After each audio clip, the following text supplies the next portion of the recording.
Hello everyone, welcome to my channel become multi tasks. So ఈరోజు వీడియోలో నేను మీతో నాకు ఎక్కువ మంది అడిగిన క్వశ్చన్ గురించి ఈ వీడియోలో డిస్కస్ చేయాలనుకుంటున్నాను. సో నా ఫ్రెండ్స్ కానీ రిలేటివ్స్ కానీ లేకపోతే తెలిసిన వాళ్ళు కానీ నాకు ఎక్కువగా అడిగిన క్వశ్చన్ ఏంటంటే, నీకు గార్డెనింగ్ చేయాలని ఎందుకు అనిపించింది, నీకు ఈ థాట్ ఎలా వచ్చింది అనేసి అయితే చాలామంది చాలాసార్లు అడిగారు. సో ఈరోజు అయితే నేను మీతో దీని గురించి డిస్కస్ చేయాలనుకుంటున్నాను. సో ఎవరైతే మన ఛానల్ని ఫస్ట్ టైం చూస్తున్నారో తప్పకుండా సబ్స్క్రైబ్ చేయండి.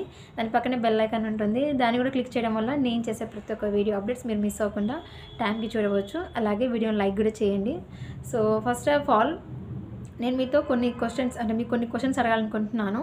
సో మీలో ఎంతమందికి నిజంగా ప్లాంట్స్ని గ్రో చేయడం అంటే ఇష్టమో ఒక్కసారి కామెంట్ సెక్షన్లో కామెంట్ చేయండి.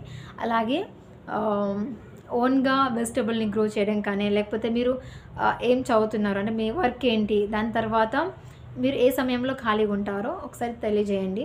ఎందుకంటే ఇప్పుడు గార్డెనింగ్ సో మనం దీని గురించి డిస్కస్ చేస్తున్నాం కాబట్టి సో కొంచెం మీరు కూడా ఇంటరాక్టివ్గా ఉండి మీకు వచ్చిన క్వశ్చన్స్ కానీ లేకపోతే మీకు ఏదైనా క్వశ్చన్ వస్తే లేకపోతే ఇంకేదైనా ప్రాసెస్ తెలుసుకోవాలనిపిస్తే మనం ఇంటరాక్టివ్గా ఉంటేనే కదా దాని గురించి మనం డీటెయిల్గా తెలుసుకొని దాన్ని ఎలా ఫాలో అవ్వాలి, ఏం చేయాలని తెలుస్తుంది. సో ఎవరైతే నా సబ్స్క్రైబర్స్ ఉన్నారో ప్లీజ్ బీ ఇంటరాక్టివ్. నా టాపిక్ నచ్చి మీరు సబ్స్క్రైబ్ చేసుకున్నారనుకుంటున్నాను. సో వీడియోని అయితే లైక్ చేయండి. సో మీరు లైక్ చేయడం వల్ల నాకు కొంచెం బూస్టింగ్గా ఉంటుంది. ఇంకొన్ని వీడియోస్ మనం ఇలాంటివి చేయొచ్చు కదా, ఇన్స్పైర్ చేయొచ్చు కదా. సో ఫస్ట్ ఆఫ్ ఆల్ నాకు ఇంట్రెస్ట్ ఎలా వచ్చింది అని దాని గురించి మీతో చెప్తాను. సో ఫస్ట్ ఆఫ్ ఆల్ నాకు చిన్నప్పటి నుంచి ప్లాంట్స్ని గ్రో చేయడం అంటే చాలా ఇష్టం. ముఖ్యంగా అప్పట్లో ఏంటంటే చిన్నపిల్లలం కదా, ఎక్కువగా ఫ్లవర్స్ని ఇష్టపడుతుండే. సో ఫ్లవరింగ్ ప్లాంట్స్ అంటే ఇష్టం ఉంటుండే. అలాగే మనం ఊర్లో అయితే, ఇప్పుడు నేను అర్బన్ గురించి చెప్తలేను, అర్బన్ ఏరియాస్ గురించి. సో ఊర్లో అయితే మనకు ఎక్కువ ప్లేస్ ఉంటుంది ఇంటి ముందు. సో ఆ ప్లేసెస్లో ఫస్ట్ ఆఫ్ ఆల్ మన అమ్మ వాళ్ళు రకరకాల మొక్కలు, పండ్ల మొక్కలు కానీ లేకపోతే పూల మొక్కలు కానీ లేకపోతే వెజిటేబుల్స్ వాళ్ళకున్న కొద్ది సమయంలో ఏదో ఒకటి అక్కడ నాటుతూ ఉంటారు. నేనైతే ఎక్కువగా ఏమి అబ్జర్వ్ చేశానంటే, గోంగూర కాడలు ఉంటాయి కదా, సో పైన ఆకులు తెంపుకున్న తర్వాత ఆ కాడల్ని నాటితే అవి కొన్ని డేస్కి దాని మీద మంచి ఆకులు వచ్చేవి. సో అదైతే నేను చాలాసార్లు అబ్జర్వ్ చేశాను. సో మీకు ఎవరికైనా ఈ ఎక్స్పీరియన్స్ ఉంటే ఒకసారి కామెంట్లో కామెంట్ చేయండి. సో అలా గ్రో చేస్తూ ఉండే. సో వాళ్ళని చూడడం వల్ల వాళ్ళ నుంచి ఆ థాట్ వచ్చింది. ఇంకొకటి ఇష్టం ఉంటుండే, ఆ హ్యాబిట్ నాకు చిన్నప్పటి నుంచి ఉంటుండే అనమాట. ఇంకొకటి ఫార్మింగ్ బ్యాక్గ్రౌండ్ నుంచి వచ్చాను కాబట్టి దాని మీద అవగాహన, దాని మీద ఇంట్రెస్ట్, దాని యొక్క ప్రాధాన్యత తెలుసు కాబట్టి ఖచ్చితంగా దీని గురించి చేయాలి, దీని గురించి నలుగురికి మనకున్న నాలెడ్జ్ని షేర్ చేయడం కానీ లేకపోతే ఇంటరాక్షన్ ద్వారా అయినా వాళ్ళకి మనం కొంత ఇన్స్పైర్గా ఉండాలనేసి నా థాట్ అనమాట. సో అలా అయితే నాకు దీని మీద ఇంట్రెస్ట్ ఉంటుండే. సో నేను పర్టికులర్గా పెంచడం ఎప్పటి నుంచి స్టార్ట్ చేశానంటే, నేను కరోనా టైంలో అంటే 2019లో మనకి అప్పుడు లాక్డౌన్ వచ్చింది కదా. సో అప్పుడు ఆ ఖాళీ సమయంలో ఎందుకు ఇలా నార్మల్గా ఉండడం కంటే ఏదో ఒకటి చేయడం బెటర్ కదా అనేసి నేను మెల్లమెల్లగా మొక్కలు పెంచుదామనే థాట్ వచ్చిందనమాట. సో అప్పుడు అంటే ఇప్పుడు ఎలాగో మీ ఇంటి దగ్గర ఉన్నాం కాబట్టి వేరే థింగ్స్కి మనకు ఇన్వెస్ట్ చేయాల్సిన అవసరం లేదు. సో కొన్ని విత్తనాలు తెచ్చుకుంటే సరిపోతుంది. అది కూడా మన ఇంట్లో మనకు చాలా విత్తనాలు దొరుకుతాయి. ఫర్ ఎగ్జాంపుల్ ధనియాలు కానీ, ఫెనుగ్రీక్, మెంతులు కానీ లేకపోతే కొన్ని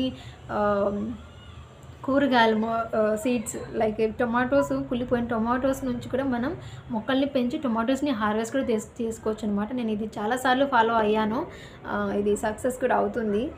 సో ఇన్ని అవైలబుల్గా ఉన్నాయి కదా. సో అలాగూ మట్టి ఉంటుంది ఇంటి ముందు కాబట్టి దాన్ని కొంచెం చదును చేసేసి కొంచెం వాటర్ పోసి సో ఆ ప్లేస్ని కొంచెం నీట్గా చేసుకొని మెల్లమెల్లగా అక్కడ విత్తనాలు వేయడం స్టార్ట్ చేశాను. సో చాలా బాగా వచ్చాయి. తర్వాత నేను కొంత మట్టి తీసుకొచ్చుకొని సో నాకు మా సిస్టర్, మా బ్రదర్ కానీ లేకపోతే మా డాడీ అందరూ హెల్ప్ చేశారనమాట. సో అందరికీ ఇష్టం ఇలా సొంతంగా గ్రో చేసుకోవాలనేది. సో చాలా బాగా కాసాయండి. మీరైతే నా videos, previous videos, starting videos చూడండి, మీకు ఎంత హెల్దీ వెజిటేబుల్ మేము హార్వెస్ట్ చేసామో మీకు తెలుస్తుంది. సో అలా నేను స్టార్ట్ చేశాను. సో నాకు చాలా హ్యాపీగా అనిపించింది. చాలా అంటే ఎంత ఫ్రెష్ వెజిటేబుల్స్ మనకి ఎప్పుడు కావాలంటే అప్పుడు వెళ్ళి మనం ఇలా తెంపుకొని వచ్చేవాళ్ళము. సో అదన్నమాట. సో మీకు ఇంట్రెస్ట్ ఉన్న వాళ్ళు ఖచ్చితంగా గ్రో చేయాలి, మనం ఎంత బిజీ ఉన్నా, ఎంత పెద్ద పెద్ద వర్క్స్ చేస్తున్నా కూడా ప్రతి ఒక్కరి బాధ్యత అని చెప్తాను నేను. సో ఒక మొక్కల్ని పెంచడం పర్టికులర్ కేటగిరీ వాళ్ళకే సంబంధించింది కాదు. ఇది అందరి రెస్పాన్సిబిలిటీ. ఇది అందరూ దీన్ని ఒక హ్యాబిట్ లాగా చేసుకోవాలనేసి నేను ఆశిస్తున్నాను. సో దీన్ని ఎంతమంది పాజిటివ్ తీసుకుంటారో తెలియదనమాట. కాకపోతే చూసిన వాళ్ళలో ఏ ఒక్కరు దీన్ని పాటించినా, తెలుసుకున్నా, నేర్చుకున్న దీని యొక్క ఇంపార్టెన్స్ని తెలుసుకున్నా కూడా బాగుంటుంది. అలా నా ద్వారా ఎవరైనా ఇన్స్పైర్ అయితే నాకు ఇంకా సంతోషంగా అనిపిస్తుంది అనమాట. సో దీనికి ఫస్ట్ ఆఫ్ ఆల్ ఎక్కువ ప్లేస్ ఉండాల్సిన అవసరం లేదండి. మీరు చాలా తక్కువ ప్లేస్ నుంచి చాలా తక్కువ థింగ్స్ తోటి స్టార్ట్ చేయొచ్చు.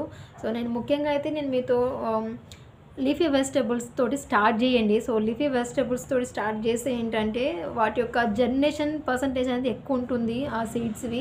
అలాగే తక్కువ టైంలో మనం హార్వెస్ట్ తీసుకుంటాము, ఎక్కువ సమయం పట్టదు. కాబట్టి అలా మనకు కొంచెంగా ఆ ఇంట్రెస్ట్ పెరుగుతుంది. తర్వాత ఇంకా అంటే ఆటోమేటికల్లీ మీకు ఆ చేంజెస్ తర్వాత తెలుస్తాయి అన్నమాట. సో లీఫీ వెజిటేబుల్స్ తోటి స్టార్ట్ చేయండి. మెంతి కూర, మెంతులు, ధనియాలు, తర్వాత టొమాటోసు, అలా లీఫీ వెజిటేబుల్, తర్వాత తోటకూర కూడా అలా మీరు గ్రో చేసి చూడండి. మీకు ఖచ్చితంగా చాలా బాగా అనిపిస్తుంది. సో నేనైతే ఇలా స్టార్ట్ చేశాను. తర్వాత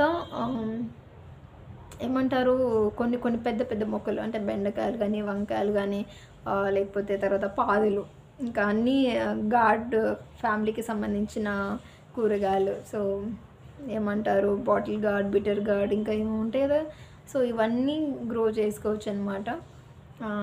సో